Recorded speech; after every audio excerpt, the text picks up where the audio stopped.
The biggest test for the markets this week, well, it is Nvidia, the highly anticipated results that we are going to get on Wednesday after the bell. The stock is up 160% so far this year. The chip maker's earnings, are they going to spark a rally? We want to bring in Ruben Roy. He's Stifel's managing director and applied technology analyst. Ruben, it's great to have you here. So I think the big question here for so many investors is whether or not this is going to be a beat and raise quarter for Nvidia. What do you think the setup looks like?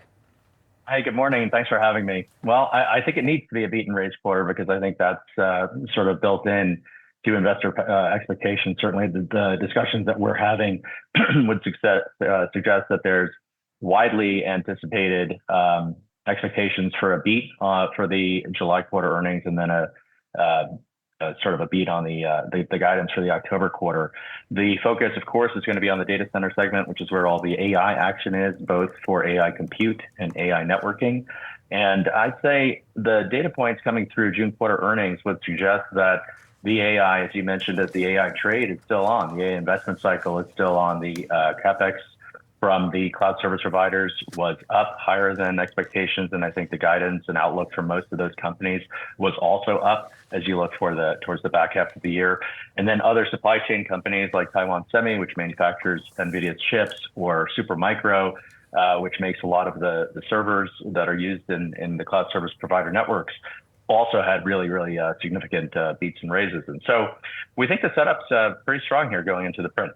You know, Ruben, as we think about what we've heard over the course of this earnings season, companies who are getting out in front of their investors and their analysts and saying, well, here's why we need to spend this much, because the risk of underinvesting in AI, I mean, the other side of that is making sure that you're getting ahead of the curve, getting ahead of the demand as well.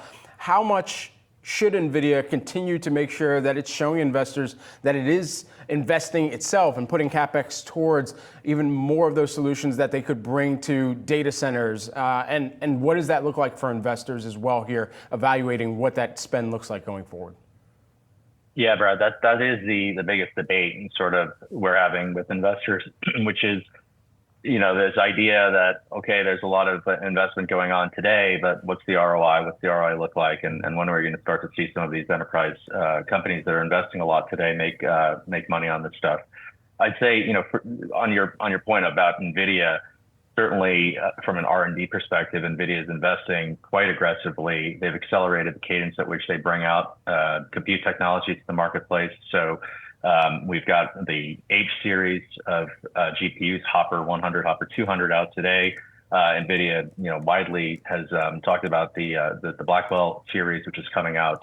And then we could talk about that, you know, some chatter in the market about potential delays and whatnot. But, you know, that's on track, we think, to really ramp in 2025. And then just behind that, there's the new architecture that NVIDIA announced earlier this year called Ruben that's coming out in 2026. And so they're investing on new technologies faster than we've ever seen.